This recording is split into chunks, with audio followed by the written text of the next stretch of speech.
tell us about the new man in your life, because Well, it's a very romantic story, how you actually came together.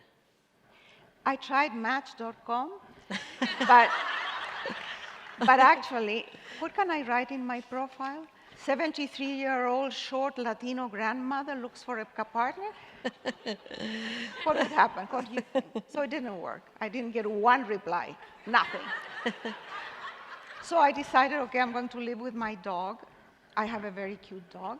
And I bought a very tiny house with 1 bedroom and a bed big enough for the dog and me. And I was very happy with that new situation.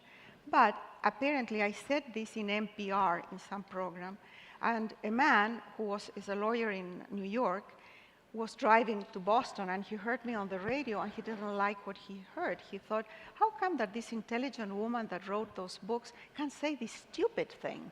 I mean, she's really stupid. So he wrote to my office, and my assistant very kindly and very politely replied.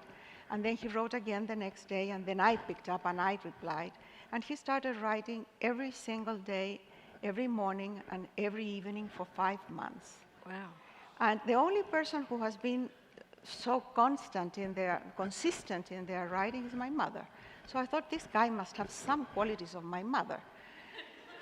And after 5 months, I went for a gala of Planned Parenthood in New York, and I decided to meet him. I went with all my team, 7 people. And I said, okay, I'm going to meet this guy, so you disappear. I had some speech somewhere. So you disappear. There was a long stairway.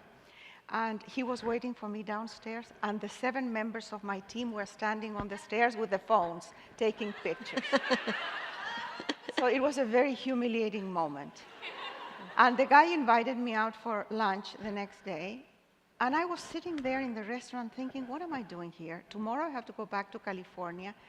This is not leading anywhere. So I said, look, what are your intentions? Because I'm 73 years old, I don't have any time to waste. So he choked on the ravioli. And I felt so humiliated because I thought, okay, I got up and I left. But he caught me in the street. To make a long story short, he sold his house, gave away everything he had, all his possessions, except 2 bikes, some clothes, and for some reason, some crystal glasses. And he moved to my house.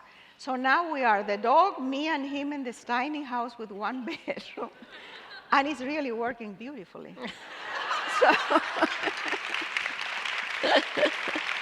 So my advice for the ladies in the room is that you always take the initiative. Always. Don't wait.